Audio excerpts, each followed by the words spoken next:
কি খবর বন্ধুগণ, আশা করি সবাই ঠিকঠাক আছো।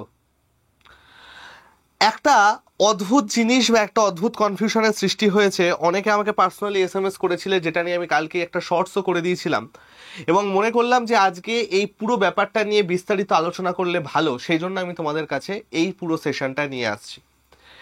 এই সেশনটা মেনলি তোমাদের জন্য আমি এনেছি যে পরিমাণ কনফিউশন আমাদের মনে সৃষ্টি হয়েছে সেটাকে শেষ করার জন্য, খুশির খবর কিছু আছে সেইটা বলার জন্য, এবং লাস্ট যেটা আমাদের এক্সাম আপডেট কি সেটা বলার জন্য। এবং কেন এক্সাম আপডেটটা দিতে দেরি হচ্ছে, যদিও এর কোনো অজুহাত হয় না, কিন্তু তোমাদের কাছে সঠিক খবরটা পৌঁছে দেওয়া হচ্ছে আমার দায়িত্ব। শুধু আমার না, সম্পূর্ণ আড্ডা 24/7 বেঙ্গলি, রেলওয়ে, পুলিশ কিংবা টপার চ্যানেল বলো, স্মার্ট স্কুল বলো, প্রত্যেক শিক্ষক শিক্ষিকাদের আমাদের দায়িত্ব তোমাদের কাছে যে সঠিক তথ্য সেটা দেওয়ার। সেই জন্যই আজকের এই ভিডিওটা করা এবং সেই জন্যই তোমাদেরকে বলতে এসেছি যে কেন এই ব্যাপারটা দরকার। তো চলো আমরা একটু ব্যাপারটা শুনে নিই এবং বুঝে নিই যে কি কারণে এই গল্পটা হচ্ছে, কি কারণে এত প্রবলেম হচ্ছে এবং কি কারণে আমরা এই সাংঘাতিক একটা সময়ের মধ্যে আমরা আবদ্ধ হয়ে আছি। কোনো অজুহাত হয় না কোনো কিছুরই, কারণ যা সময় নষ্ট হওয়ার সেটা তো হতেই চলেছে। ব্যাস এইটুকুই। যাই হোক, আজকে আমরা মেনলি এই তিনটে জিনিস নিয়ে কথা বলবো। একটা হচ্ছে ওবিসি কেস ডিটেলস, নেক্সট হচ্ছে নেক্সট আপডেট এবং তারপরে হচ্ছে এক্সাম ডেট। দেখো, ফার্স্ট আমরা যেটাই যাচ্ছি সেটা হচ্ছে ওবিসি কেস ডিটেলস। দেখো, যে ওবিসি কেসটা নিয়ে আমরা আলোচনা করছি আর যে ওবিসি কেসের নিরিখে ৭৭টা কমিউনিটি, প্রায় ১২ লাখ সার্টিফিকেট ক্যান্সেলেশনের কথা হয়েছে, এটা কিন্তু একটু আলাদা। স্যার মানে আমাদের টোটাল ওবিসি কেস দুটো আছে। কি কি আছে? একটা হচ্ছে স্টেট ভার্সেস অবনী কুমার ঘোষ, আর একটা হচ্ছে স্টেট ভার্সেস অমল চন্দ্র দাস। দুটো ওবিসি কেস আমাদের কিন্তু এই মুহূর্তে চলছে একসাথে। এবং মেন যে ওবিসি কেসটার খবর আমরা এতদিন ধরে নিয়ে আসছি, যেটা ফার্স্টে ৭ই জানুয়ারি ডেট ছিল, তারপরে সেটা ২৮শে জানুয়ারি থেকে ১৮ই ফেব্রুয়ারি হয়ে গেল, সেটা কিন্তু এই অমল চন্দ্র দাস বা প্রথম যে ওবিসি কেস যেটা নিয়ে আমরা এতদিন আপডেট নিয়ে আসছি সেটা। তাহলে স্যার এইটা কি এবং কোনটার রেজাল্ট বেরিয়েছে? দেখো, আমি যদি এই কেস দুটো তোমাদের একটু ভালো করে বোঝাই, তাহলে এই অমল চন্দ্র দাস হচ্ছে সেই কেসটা, যেই কেসটা নিয়ে আমরা এতটা চিন্তিত বা যেই কেসটার ওপর সম্পূর্ণ ফল নির্ভর করে আছে। দেখো, আমাদের দুটো কেসের মধ্যে এই যে কেসটা স্টেট ভার্সেস অবনী কুমার ঘোষ, এই কেসটা ফাইল হয় হচ্ছে ৬ তারিখে, জানুয়ারি মাসের ৬ তারিখে, এবং এটা প্রেজেন্ট হয় হচ্ছে 31 অর্থাৎ 31/1। এবং এটা হওয়ার সাথে সাথে এই কেসটা কিন্তু খারিজ হয়ে যায়। অর্থাৎ সুপ্রিম কোর্ট আমাদের এই কেসের এগেনস্টে ল বা অর্ডার বলে যে হাইকোর্ট যেটা বলেছে যে টোটাল খারিজ হচ্ছে, সেটাকে আমরা বহাল রাখলাম, সেটার কোনো চেঞ্জ আমরা করলাম না। অর্থাৎ রেজাল্ট বেরিয়েছে হচ্ছে এইটার, যেটার ওপর বেস করে আমরা এত ঘটনা বলছি। এবার গল্প হচ্ছে, তো স্যার অ্যাকচুয়াল ওবিসি কেস কোনটা? অ্যাকচুয়াল ওবিসি কেস হচ্ছে স্টেট ভার্সেস অমল চন্দ্র দাস, যেটা 18/6/2024 ফাইল করা হয়েছে এবং যার ফাইনাল হিয়ারিং ডেট 18/2/2025, অর্থাৎ কিছুদিন আগে তোমাদের যে ভিডিওটা করেছিলাম সেই দিন দেওয়া হয়েছে। এটা হচ্ছে কম্পিউটার জেনারেটেড ডেট, যেটা ফার্স্টে 7/1 তারিখে লাস্ট হিয়ারিং ছিল, তার আগে ছিল 27শে ডিসেম্বর, তারপরে 28/1 তারিখে এটা চেঞ্জ করা হয়েছিল হিয়ারিং ডেট, এবং সেই 28 তারিখটাই চেঞ্জ হয়ে পরে 18/2-তে চলে গেছে। এইটার উপর বেস করে আমাদের যে 12 lakh certificate all total 12 lakh certificate, সেটা ৭৭টা কমিউনিটি তাদের যে ওবিসি সার্টিফিকেট, ওবিসি ওবিসিবি, সেটা যেটা হোল্ড হয়ে আছে। এবং গল্পটা হচ্ছে এই যে জিনিসটা খারিজ হয়ে গেছে, এটার ওপর বেস করে কিন্তু আমাদের ভবিষ্যৎটা সেই হিসাবে নির্ভর হচ্ছে না। তাহলে তোমরা গুলিয়ে ফেলবে না, রেজাল্ট বেরিয়েছে এটা, সুপ্রিম কোর্ট খারিজ করেছে এটা, কিন্তু আমাদের মেন যে ওবিসি কেস সেটা কিন্তু এখনো চলছে, যার ফাইনাল হিয়ারিং হচ্ছে এটা।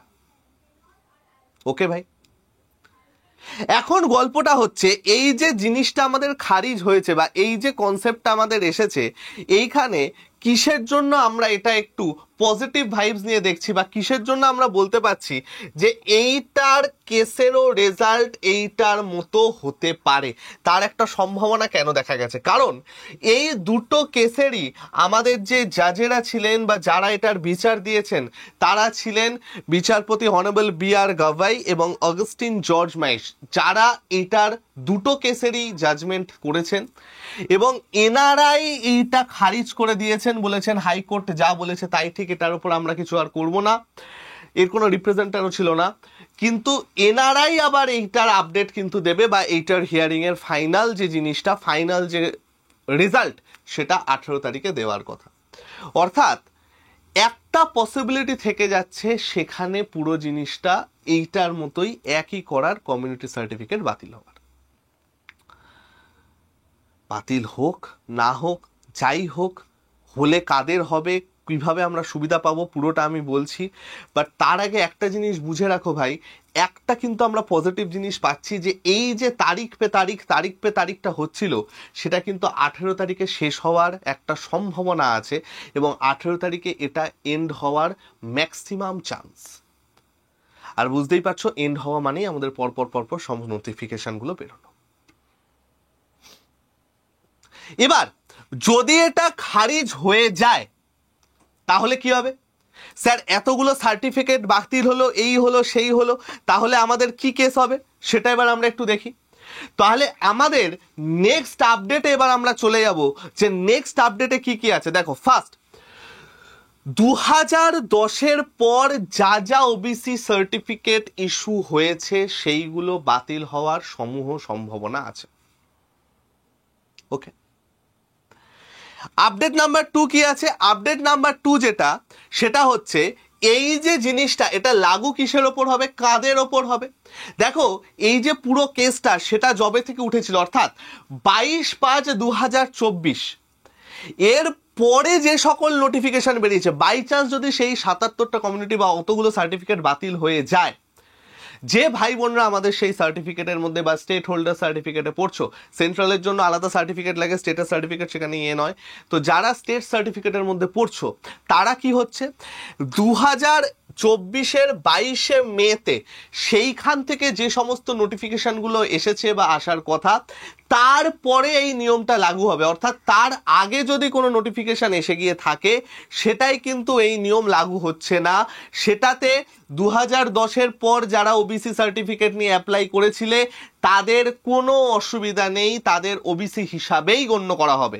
অর্থাৎ 22 তারিখের আগে, ধরো 21 তারিখেও যদি কেউ কোনো নোটিফিকেশনের ফর্ম ফিল আপ করে থাকো, তারও কিন্তু ওবিসি হিসাবেই গণ্য করা হবে তাকে। ক্লিয়ার ভাই?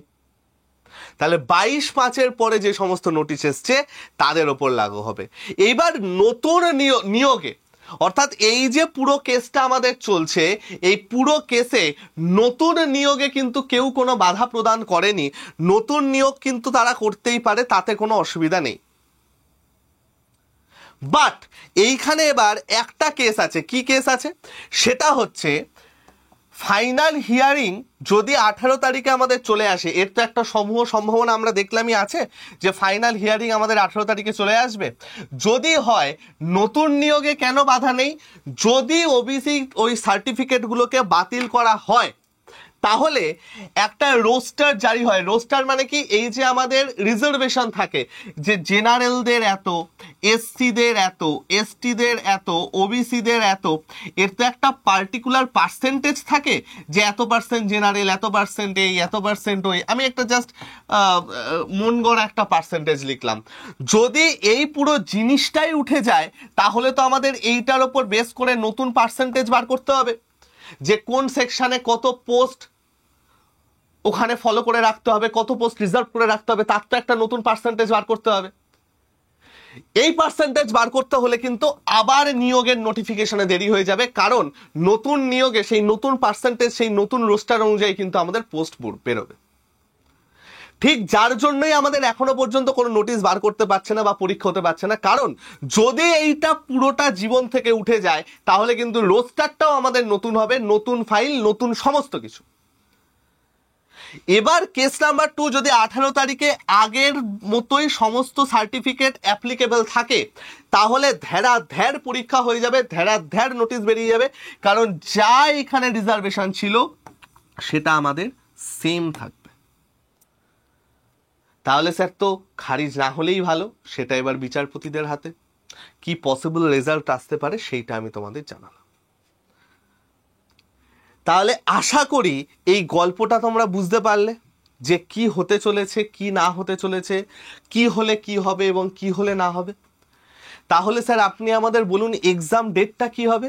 দেখো, এক্সাম ডেটের যে গল্প সেটা হচ্ছে, যদি আমাদের খারিজ হয়ে যায়, যদি ওবিসি সার্টিফিকেট খারিজ হয়ে যায়, তাহলে কিন্তু ভাই নতুন নোটিশ না আসা পর্যন্ত বা নতুন সার্কুলার না আসা পর্যন্ত এক্সাম হোল্ড।